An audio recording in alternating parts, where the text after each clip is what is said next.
Ya, chiquillos, Seguridad Industrial 2, recuerden que requisito para poder tomar Seguridad Industrial 2 es tener aprobado Seguridad Industrial 1, ¿ya? Al igual que las demás asignaturas, Seguridad Industrial tiene 4 unidades, ¿ya? Por si acaso. Ahora, unidad 1 es antecedente, definición y conceptos previos, ¿ya? Concepto de seguridad, inspección y observaciones, análisis de tarea y procedimiento instructivo de trabajo, ¿ya? Si ustedes recuerdan estos tres de acá primero, estos son los que pertenecen a las famosas técnicas preventivas, ¿ya? Para que lo tengan bien en mente. De igual forma, las técnicas preventivas eran 4, y la última es investigación de accidentes, ¿ya? Esta última vamos a trabajar nosotros básicamente con dos metodologías, ¿ya? Investigación de accidentes en sí es una de las 4 técnicas preventivas, para que ustedes lo tengan bien claro. Ahora, investigación de accidentes hay múltiples formas de poder realizarla. Sin embargo, a mí me interesa que trabajemos con dos, ¿ya? Ichikawa, que es como árbol causa-efecto, ¿ya? Que en el fondo estas son las causas que explican la ocurrencia de un accidente, y la famosa metodología que es árbol de fallas. Esta última, ¿por qué tenemos que trabajarla nosotros? Ya. Por un motivo bien relevante. Cuando ocurre un accidente fatal o grave, ¿ya? Esta es la metodología que a nosotros se nos obliga a utilizar para poder hacer este tipo de investigaciones asociadas a un accidente fatal o grave, ¿ya? Ahora, no se preocupen tanto, porque esto no es tan complejo, no es tan difícil de entender, es bien sencillo, pero tiene un pero. ¿Y ese pero cuál sería? Que en la práctica ustedes tienen que recordarse de los actos inseguros, actos subestándar, condición, em, etcétera. Los actos y condiciones subestándar, incidente, accidente, modelo de causalidad, esas cositas. No es nada difícil, ¿ya? Pero para que nosotros podamos entender bien esto. Ahora, volviendo al principio, el resultado de aprendizaje de esta unidad en específico es reconocer los conceptos básicos asociados a la seguridad industrial. Ahora, tenemos una segunda unidad, que es sistemas de gestión, ¿ya? Esta unidad no es difícil, pero sin embargo tenemos harto. Tranquila, Javier, no se preocupe. Si me interesa que vengan a clase. Ahora, sistema de gestión chiquillo, vamos a ver un par de cosas bien, bien importantes.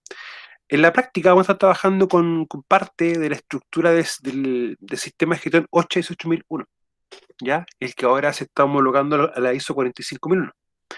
Ahora, ¿por qué es importante esto? Porque nos vamos a dar cuenta que tenemos algunas normativas asociadas a mantener un sistema de gestión, ¿ya? Vamos a ver qué es un sistema de gestión, qué se entiende por él, cuáles son sus estructuras, cuáles son sus partes, entre otros elementos. Ahora, vamos a tener los tipos de sistemas de gestión. Vamos a tener estructura de un sistema de gestión, la metodología PHBA, que es planificar, hacer, verificar, actuar, o también la conocida como PDCA, Plan, Do, Check, Act, que es la sigla en inglés. Y lo que es normativas asociadas.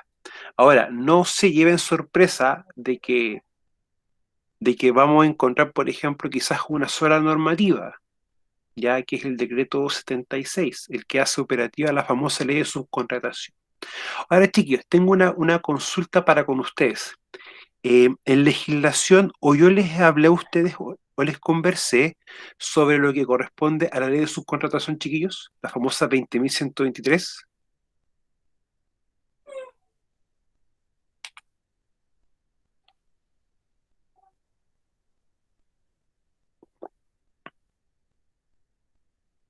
Para que me puedan responder algunos, chiquillos, ¿no?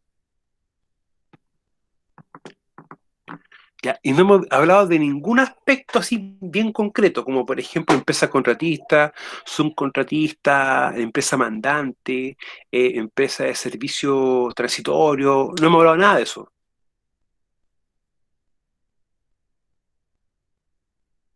No. Ok. Entonces, chiquillos, para que me recuerden, un día vamos a hacer una clase de eso, ¿ya? Es importante que lo sepan, porque cuando uno parte trabajando es muy normal y habitual que uno parte trabajando como o con empresa contratista. Ya, entonces, chiquillos, para que lo puedan ver bien. Me interesa, porque muchos me pueden decir, pero profesor de legislación. Sí, es de legislación, no tengo, eso no tiene duda. Pero hay muchos elementos de esto que nosotros tenemos que tener contemplados dentro del sistema de gestión. Yo sé que siempre hago la pregunta con respecto al 594. ¿Han revisado, chiquillos, el 594? ¿Lo han visto? ¿Lo han leído un poco?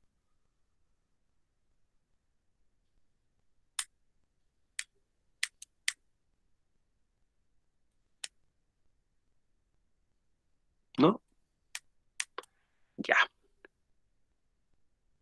Javiera, yo se lo subí incluso al curso de Higiene Industrial 1. Se lo voy a subir nuevamente como bibliografía complementaria de Higiene Industrial 2, ya, para que lo puedan tener. Incluso hasta le expliqué cómo descargarlo. Ya.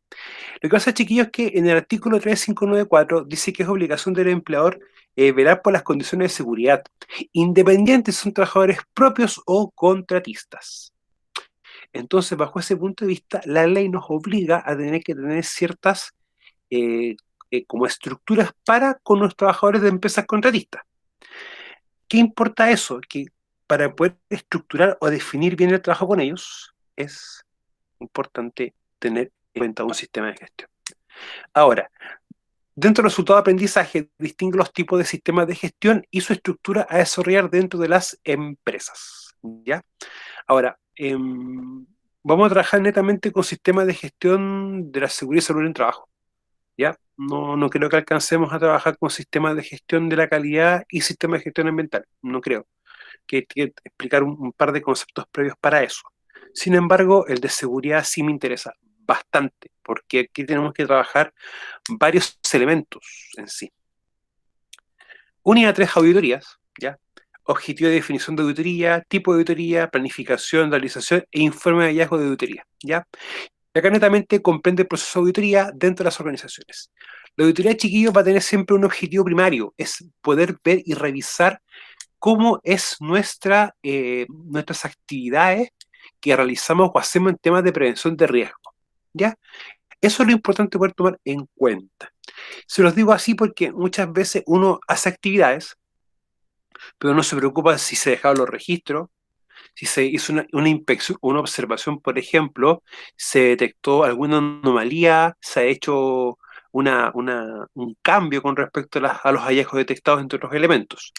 ¿Ya? Ahora, comprende el proceso de auditoría dentro de las organizaciones. Y la unidad 4, que es la famosa investigación de accidentes. ¿Ya? Estos chiquillos tenemos que tenerlo bien ordenado y bien sistematizado, ya lo que es investigación de accidentes. ¿Ya? Así que esto de acá, chiquillos, esta unidad en concreto no la voy a subir todavía. Creo que solamente la introducción en sí. Pero quiero que la trabajemos con calma, porque de verdad esto es como bien importante de poder hacerlo. Ahora, dentro de los contenidos, objetivo de la investigación de accidente-incidente, recuperación de evidencias, metodología de Chicago, metodología de árbol de fallas e informe de investigación de accidentes. Y luego, como resultado de aprendizaje, identifica la importancia de la investigación de accidentes dentro de la gestión de seguridad de las empresas. Ahora, una pregunta. En una empresa, ¿quién es el que tiene que realizar la investigación de accidentes, chiquillos?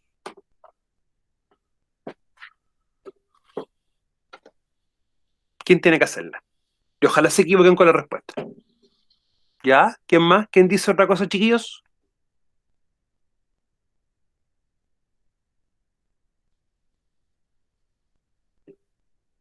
¿Quién más?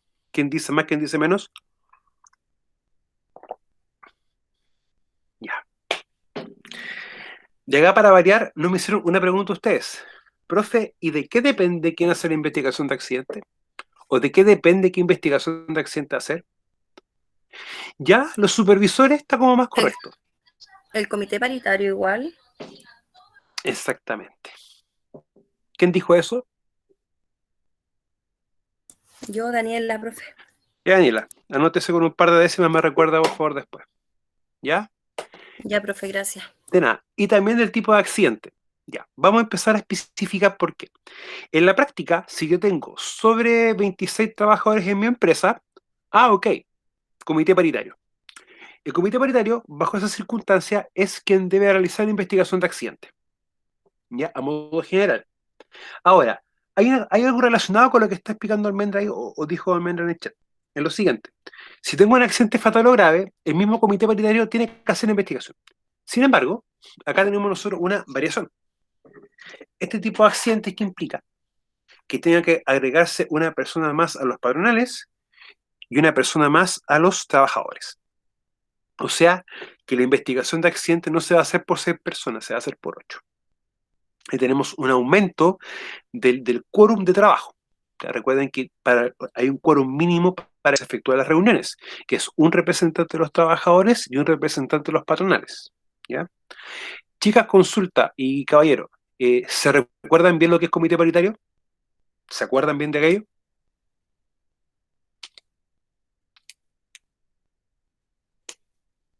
¿No? Ya. Entonces, chiquillos y chiquillas, igual vamos a echar una repasadita corta a las obligaciones del comité paritario con respecto a la investigación de accidentes, ¿ya? Que esto lo vamos a colocar un poquito, yo creo que en el 4.1, para que lo tengamos bien claro. Y si lo voy a igual tengo que repasar eso, chiquillos, por una cosa bien puntual y concreta. Existe la figura de negligencia inexcusable, que en el fondo yo, trabajador, cometo un error a sabiendas de que no tengo que hacer algo de esa forma. Por ejemplo, me dan un procedimiento de trabajo, el procedimiento lo omito y yo me accidento, pero porque yo lo omití. Bajo esa perspectiva, va a empezar a pasar algo bien concreto. El comité paritario prácticamente es el único ente que está habilitado para decidir si un accidente es o no accidente del trabajo. Porque si el trabajador cometió una omisión, técnicamente ya no es accidente del trabajo. ¿Ya? Para que lo tengamos bien claro. Por eso que la investigación de accidente es uno de los elementos que a ti siempre te... Cuando tú participas en un comité paritario, que en el caso mío yo pertenezco al comité de la sede, acá, nosotros tuvimos la capacitación específica con respecto a esto, árbol de fallas. Árbol de fallas no tiene más de un par de años. Y cuando se empezó a implementar de manera obligatoria, todas las mutualidades empezaron a capacitar a todos los comités paritarios. Entonces a mí me capacitaron en poder hacer esta investigación de accidentes, ¿ya? Por si acaso, esta metodología, ¿ya? Ahora, existen varias más, chiquillos. Hay una que me gusta a mí mucho, se llama Taproot, que es un análisis causal. O sea, cuando uno hace investigación de accidentes o incidentes, que no es lo mismo, pero apunta a un objetivo, ¿ya? Uno ve, por ejemplo, una investigación, la cola del gato. Con otro modelo uno busca el pelo de la cola del gato. Con Taproot uno le toma o busca la raíz del pelo de la cola del gato. Son metodologías muy específicas y que apuntan a la causa real de un accidente. Por eso vamos a ir voy viendo distintas metodologías, pero con estas dos, chiquillos, respondemos directamente a lo que la ley nos exige, ya para que lo tengamos bien claro. Entonces, chiquillos, esto es lo que nosotros vamos a trabajar durante el curso, ¿ya? Para que lo tengan bien concreto, ¿ya? Así que vamos a repasar, vamos a ver ciertos elementos y vamos a ir ampliando ciertas cosas, ¿ya? Recuerden, chiquillos, que mañana en taller 2 vamos a continuar trabajando con los riesgos, como lo trabajamos hoy día, pero también vamos a ir trabajando ciertos análisis de casos, ¿ya? Así que mañana volvemos nuevamente un poco a lo que es la metodología con juguetes, ¿ya? O con equipo a escala, mejor dicho. Entonces, seguridad industrial 2 ya es lo que tenemos que ver nosotros por unidad 1, ya netamente, concepto de seguridad, inspección y observación, análisis de tarea, procedimiento instructivo de trabajo. Y no olvidar nunca el resultado de aprendizaje, para que lo tengamos bien claro. Ahora, nunca hay que olvidar que vamos a tener ciertos conceptos de seguridad. Yo sé que lo hemos revisado, pero los vamos a seguir revisando, chiquillos, hasta que les quede claro. Porque esto es una de las falencias eh, que detecté mucho revisando las pruebas de desarrollo de ustedes, chiquillos. ¿Ya? O sea, yo me demoro en entregar las pruebas de desarrollo netamente porque las leo. Leo pregunta por pregunta, reviso una por una.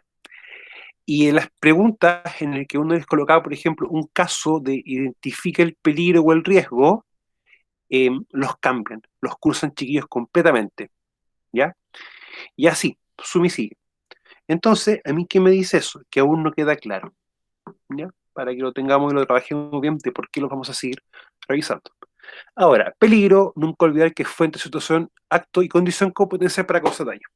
Situación o acto va a depender de dónde se esté mirando.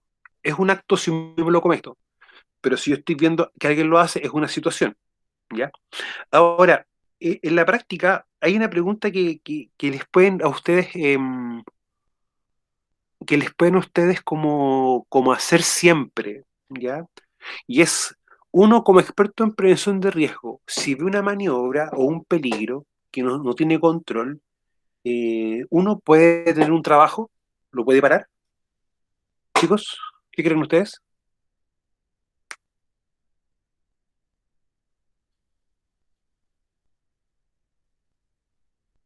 Ya. Si yo, por ejemplo, ya, vamos por un caso hipotético. Voy por un área y veo que un trabajador está sobre un techo y resulta que el trabajador está sin arnés, sin nada, sin ningún punto de anclaje, sin ninguna cosa, sin ninguna medida de control. Yo sé que trabajo en altura implica caída de altura, y eso es un accidente tipo grave, toda caída que del piso a los pies de trabajo sea superior a 1,8 metros. Entonces, chiquillos, la pregunta millón es, ¿yo puedo detener ese trabajo? Sí, lo puedo hacer, ¿ya? Lo puedo hacer sin mayor inconveniente, ¿ya? Razón motivo, porque uno está viendo una situación infraganti en la cual puede ocasionar una consecuencia bien compleja. Entonces nosotros al detectar eso, podemos nosotros detener un trabajo, ya para poder tenerlo bien claro. Se los digo así, porque muchas veces se piensa que no está dentro de nuestras facultades, pero sí está, ya para tomarlo bien en cuenta. Ahora, nunca olvidar la clasificación de los peligros, ¿ya? Sin embargo, si tenemos un peligro clase A, como lo que tenemos acá, que puede originar una incapacidad permanente o la muerte, ¿ya? O también puede originarnos automáticamente un accidente grave o fatal, no olvidar que si tenemos esa situación, tenemos que utilizar esta metodología más adelante. ¿Para qué? Para poder hacer la investigación de accidente, árbol de fallas, ¿ya? Accidente fatal o accidente grave. De igual forma, chiquillos, tenemos que igual más adelante repasar nuevamente un poco el concepto de accidente fatal y grave, porque ha tenido también como una actualización el concepto de accidente fatal y grave, ¿ya? Hay muchos conceptos de seguridad o también aclaraciones de preguntas o temas de seguridad en cuanto a leyes, por ejemplo, o interpretación de leyes, que se van haciendo la misma suceso que la Superintendencia de Seguridad Social va como subiendo ciertas circulares, ¿ya? En las cuales son como circulares aclaratorias, ¿ya? Sobre ciertos conceptos, ¿ya? Y eso es bueno irlo revisando cada cierto tiempo, ¿ya? Recuerden, chiquillos, que es una obligación de uno como profesional mantenerse siempre al tanto de lo que está sucediendo en cuanto a leyes. Ahora, clase B, originar lesión o enfermedad grave, y el clase C, originar una lesión o enfermedad leve, ¿ya? Ahora, acá tenemos dos ejemplos de peligro, ya que esto lo trabajamos en la mañana, pero me interesa ver cuál es el peligro que tenemos acá, chiquillos, en este sentido.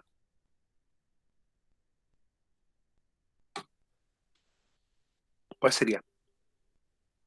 ¿Mm? Netamente eso. Ya no usa cinturón de seguridad, ¿ya? Ahora, chiquillos, estadísticamente hablando, por cada 10 accidentes de tránsito que participan hombres, fallecen de 8 a 9. Y por cada 10 mujeres que participan en accidentes de tránsito, fallecen de 3 a 5, ¿ya? Por si acaso. Bueno, quizás está retrocediendo, está mirando el espejo, o netamente es la pura foto, ¿ya? Pero hay un peligro netamente ahí que no es usar cinturón de seguridad, ¿ya? Para que lo tengamos también bien en mente.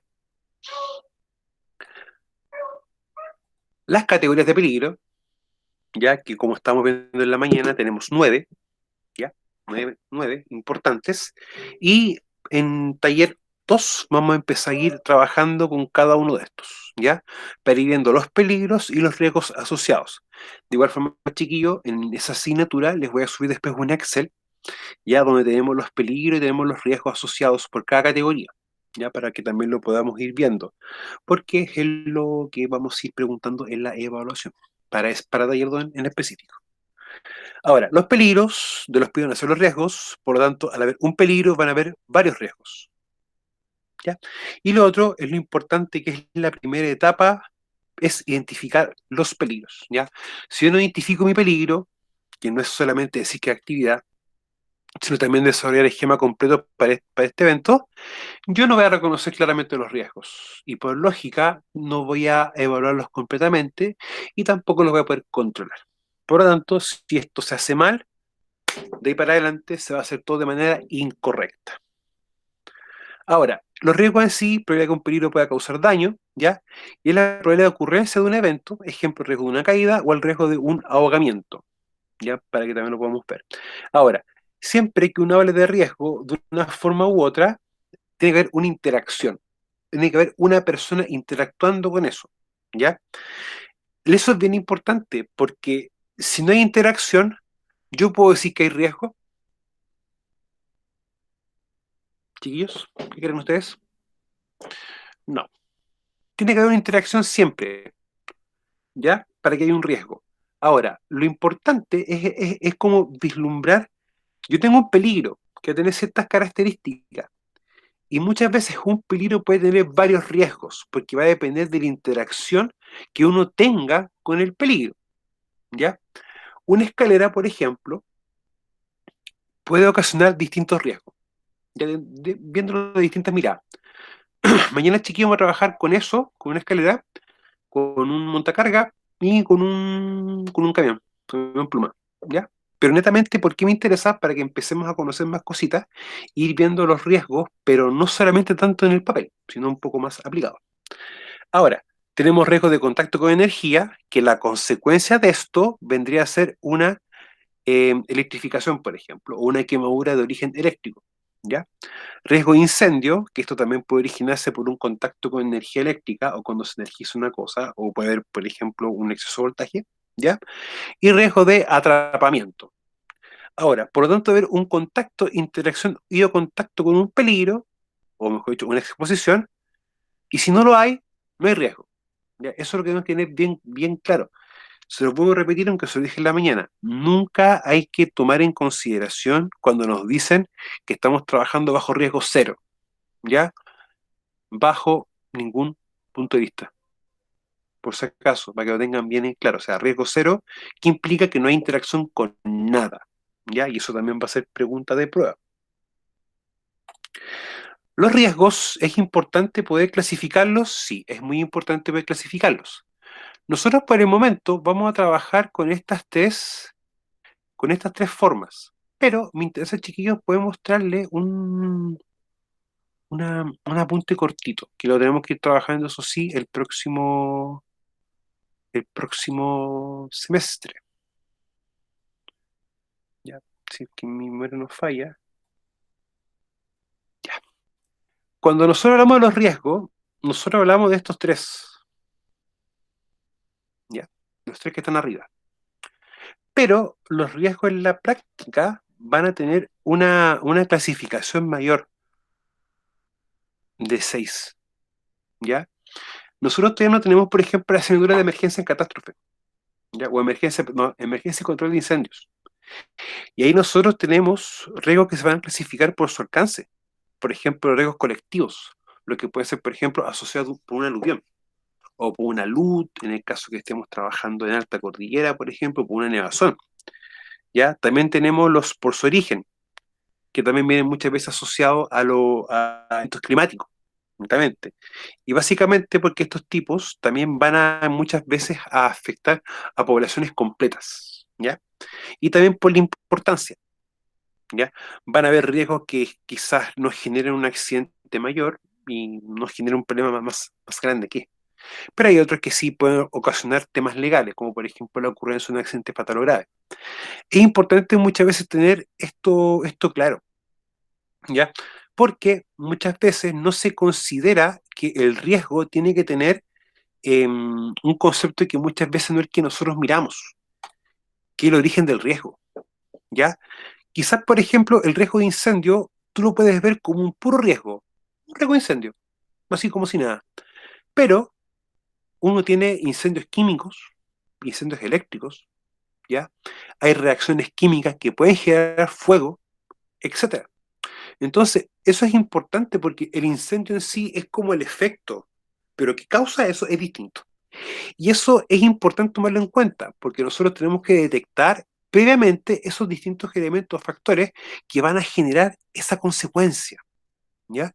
Por eso es importante que nosotros no nos olvidemos nunca de qué cosa, de esto, ¿ya?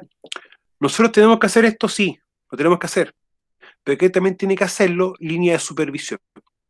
Sí o sí, línea de supervisión, no queda otra, ¿ya? Que es una también dentro de sus actividades. Miren, si, a ver, cuando estén trabajando, ustedes van a escuchar un concepto, que son los PAES, Programa de Actividad Especial de Supervisión. Son programas mensuales, ¿ya?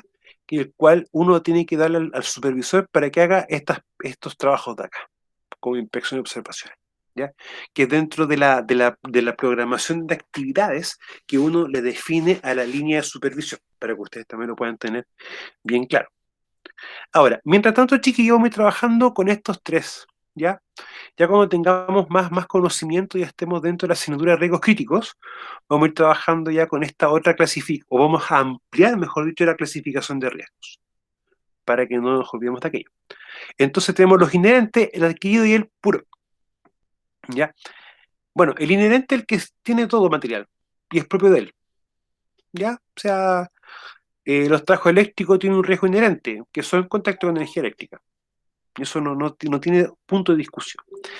Pero estos dos de acá son los que nosotros de una forma u otra debemos y estamos obligados a trabajar. Ya. Solo existe la opción de perder que en el caso de riesgo puro, que es cuando se trabaja sin ninguna medida de control, con cero medida de control. Nosotros el próximo año tenemos un ramo que se llama riesgos críticos. ¿Ya? Y riesgos críticos implica, por ejemplo, trabajar en espacios confinados o, por ejemplo, trabajar en un alcantarillado. Ya.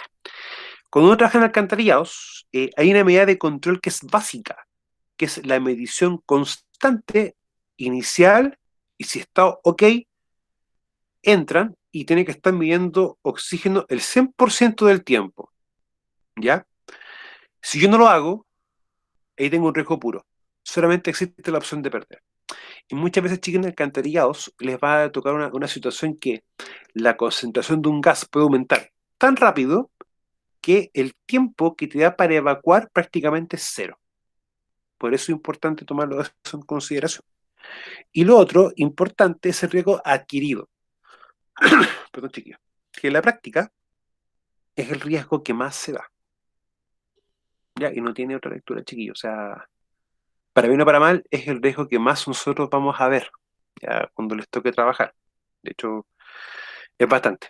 ¿Ya? Es tan grande que muchas empresas o faenas mineras grandes tienen campañas de tipo cada 2, 3 meses o 2, 3 veces en el año, semestral o trimestral, que son, por ejemplo, cuando entregan las machinas. Las machinas, vulgarmente, son máquinas artesanales, o son herramientas artesanales, las cuales cumplen un objetivo, pero sin embargo no tienen ningún estándar de seguridad. ¿Y eso qué puede pasar? Claro, tú puedes hacer el trabajo, pero sin embargo, nadie te garantiza de que cumpla con un estándar de seguridad. Por lógica, esas herramientas no tienen que existir, pero existen.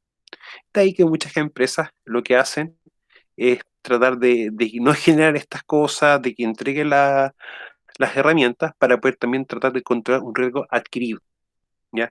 Ahora, por definición, es cuando un riesgo material no existe y este se agrega.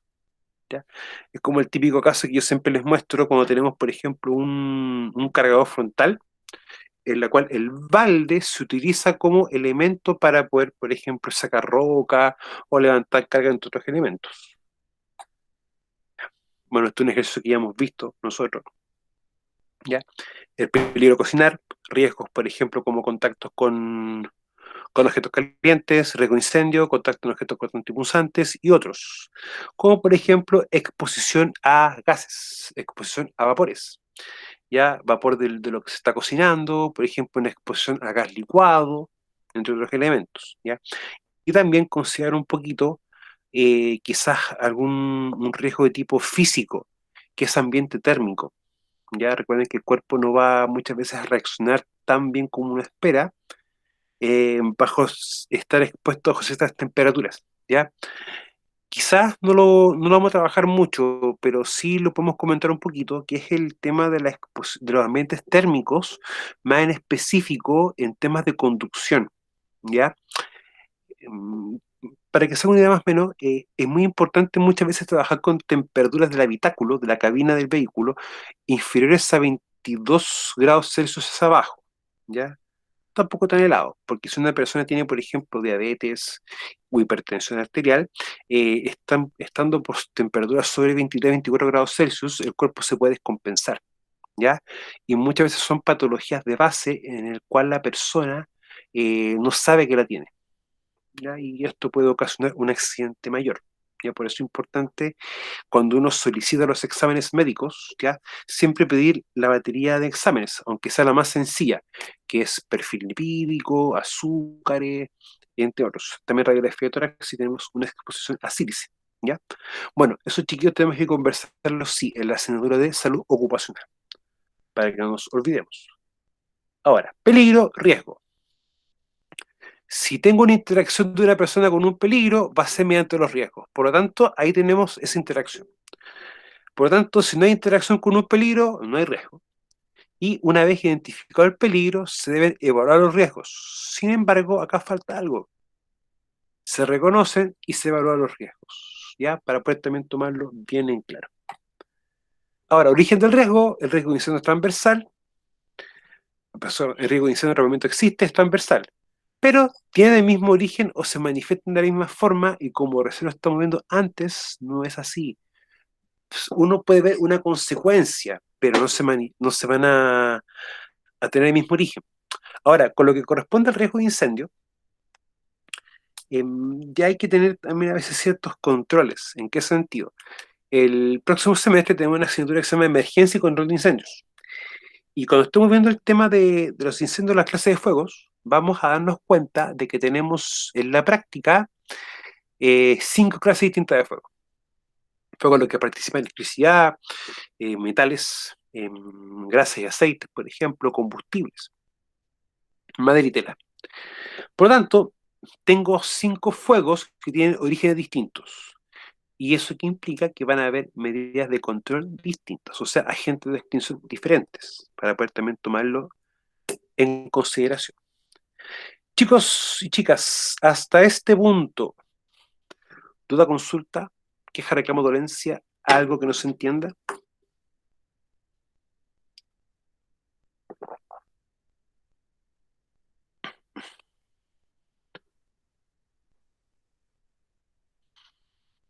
Ok, ya. Ahora, chiquillos, medidas de control. Nosotros hemos siempre trabajado como con 4 conceptos básicos: peligro, riesgo, medida de control, consecuencia. ¿Ya? Y lo ideal siempre, para mí, las medidas de control nos van a resultar algo bien importante, es que la consecuencia sea la más baja posible. O, o en español, no nos pase nada. ¿Ya? Y eso hay que entender lo que puede que pase.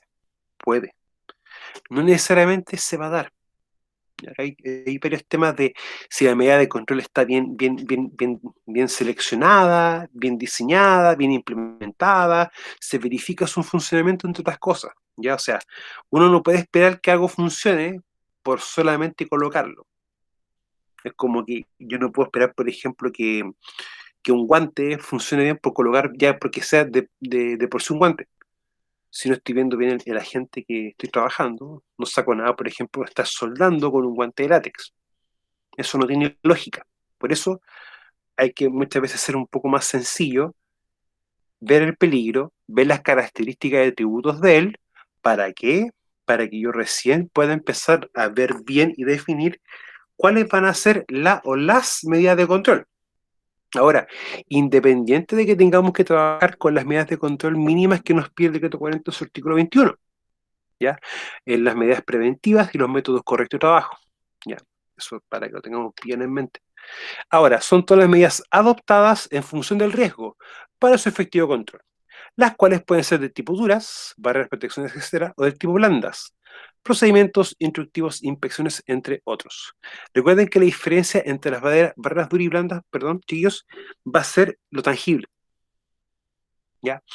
Que nunca va a ser barrera dura el famoso elemento de protección personal o el famoso EPP. Eso nunca se considera barrera dura, se va a considerar siempre barrera blanda. Porque un casco es plástico, eso se puede abollar, se puede romper. Un arnés de seguridad, ya, como el que yo me taller con los estudiantes, es de plástico. Si le cae una chispa o roza un elemento cortante o punzante, se va a cortar, no va a funcionar, ¿ya? Por lo tanto, son barreras blandas, ¿ya? Entonces, el EPP se considera barrera blanda, pero también que se va a considerar barreras blandas todo lo que sea documento. O sea, por ejemplo, los procedimientos, los instructivos, los reglamentos se consideran como barreras blandas, siempre, ¿ya? Por lo tanto, hay que siempre hacer la diferenciación entre barreras duras y barreras blandas. Esa es la primera diferencia. La segunda diferencia es cómo estas se pueden implementar, ¿ya? Vamos a tener formas y formas. ¿En qué sentido? Ustedes a veces se pueden dar cuenta que el trabajo como se está planteando, quizás va a ser imposible de que tú puedas colocar una barrera de ingeniería. No vas a poder. Va a tener que trabajar de una forma u otra con una medida de control blanda, como elemento de protección personal. ¿Ya? Y eso hay que ser bien claro y bien conciso. ¿Ya? O quizás la medida de ingeniería no está tan bien implementada o tan bien hecha, y eso nos va a obligar a nosotros aquí a tener que trabajar también con elementos de protección personal, con un EPP, por ejemplo. Porque ahí sí que no está acá como concepto, pero es el famoso riesgo de tipo residual. ¿Ya? Riesgo residual, chiquillos, no lo hemos conversado todavía. ¿O sí? ¿Alguien me puede aseverar o negar aquello, chicos? Por favor.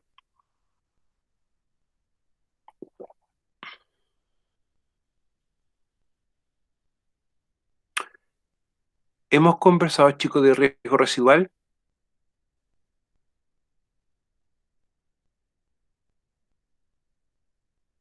¿Sí? Ya. Exactamente. Igual que un riesgo. ¿Ya? El riesgo residual es eso, es el riesgo que queda aún nosotros implementando medidas de control. Y eso, lamentablemente, es así. ¿Ya? Y tiene que ser así. Y uno se pregunta, pero profe, ¿por qué? Pues sí, tenemos que tener siempre todo controlado. Tenemos que tener todo controlado. Pero lamentablemente es importante que siempre quede un remanente del riesgo. Y se lo digo con alta altura de mira, porque el trabajador, ¿qué puede pensar? Que si la medida de control funciona al 100% del tiempo, él ni siquiera después se va a preocupar de revisar la medida de control. ¿Ya? Eso es lo importante. El control no solamente se implementa, el control se revisa, se mantiene en el tiempo. Eso es lo importante, chiquillos. ¿Ya? No cometamos errores dando cosas por sentadas. ¿Ya? Por eso es importante a veces. Ahora, el riesgo residual, ¿ustedes dónde lo van a ver mucho? En el caso de higiene industrial. ¿Ya? Nosotros todavía no llegamos a la parte en la que yo a ustedes les enseño a calcular la dosis a la que está expuesto un trabajador. Cuando él está expuesto a distintos tiempos, a distintos niveles de ruido. En ese contexto, las medidas de control no van a ser suficientes. Debemos un riesgo residual. ¿Ya? Por lo tanto, hay veces que hay que ver cómo se genera este riesgo residual. Hay que ver varias cositas ahí. ¿Ya? Pero tenemos bastante tiempo, chiquillos, para poder ir trabajando aquí. Entonces, estos son básicamente los distintos ejemplos de medida de control que nosotros tenemos que tomar siempre en consideración. Lo que, sin embargo, nunca tenemos que olvidarnos son estos, los exámenes médicos. ¿Ya? A ver, tenemos una asignatura, una unidad, una asignatura específica para ver esto, ¿ya? Por si acaso. Pero a mí que me interesa que ustedes se den cuenta. Nosotros en taller estamos viendo el tema de la unidad 3, que tenemos que ver todo lo que tenga relación con la evaluación de agentes, ¿ya? Hasta el cansancio le he dicho yo que la evaluación higiénica se hace en dos aspectos, en el ambiente y el trabajador, ¿ya? ¿Por qué le explico esto? Se los revuelvo a recordar. Porque nunca hay que olvidarse de que si nosotros tenemos trabajadores expuestos a algo, a un agente higiénico, tenemos que solicitar un examen médico para ver si esta gente le está produciendo un daño al trabajador. Eso hay que tomarlo siempre en cuenta. Ahora, muchas veces eso se obvia, ¿ya? Pero hay que tomarlo en cuenta. O sea, si tengo, por ejemplo, trabajadores trabajando en rubro agrícola, ok, ellos tienen que tener una medición específica. Si tengo soldadores, ok, medición específica. Y así sucesivamente. O sea, eso hay que tomarlo siempre en cuenta, pero muchas veces no se hace, chiquillos, eso. Por lo tanto, a nosotros, ¿qué nos interesa? En, en taller unidad 4 tenemos que ver las matrices, ¿ya?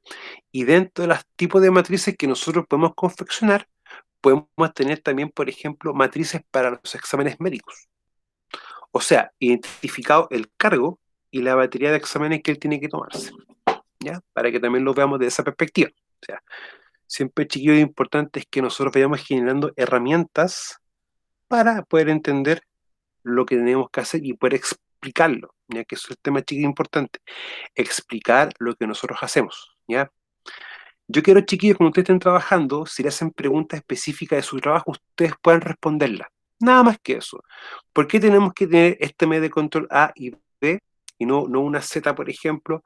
Oye, ¿o por qué tenemos que utilizar esta metodología de investigación de accidentes? Oye, ¿por qué tenemos que tener medidas de control que nos obliga a esto? ¿Ya? Seamos asesores, que eso es lo que nosotros nos piden. ¿Ya? Ahora, continuando con esto, tenemos los peligros, riesgos y las medidas de control. ¿Ya? Peligros van a depender de los riesgos y de su evaluación. Estamos claros con eso. En el caso de los peligros clase A, estos se deben implementar de manera obligatoria. ¿Ya? O sea, los peligros clase A chiquillos son los que perfectamente pueden producir un accidente fatal o grave. Nunca olvidar aquello.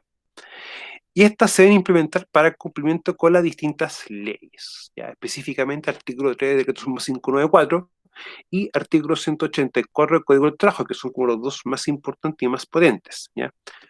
Y el artículo 21 del decreto 40. ¿Ya? En el fondo, la famosa obligación de informar cuando uno explica las medidas preventivas y los métodos correctos de trabajo.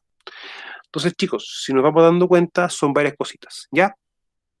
Chiquillos, vamos a dejar de presentar y dejar de compartir.